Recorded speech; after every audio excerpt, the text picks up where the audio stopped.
ইরানের মানুষ গভীর আশাবাদী। আমরা সবসময় বলি যে ইরানিরা ফিনিক্স পাখির মতো।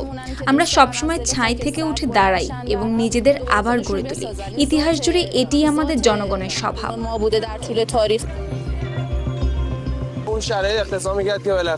শিয়া বাটার ও ভিটামিন ই সমৃদ্ধ লিলি বিউটি সোপ, তারুণ্যময় উজ্জ্বল ত্বকের জন্য।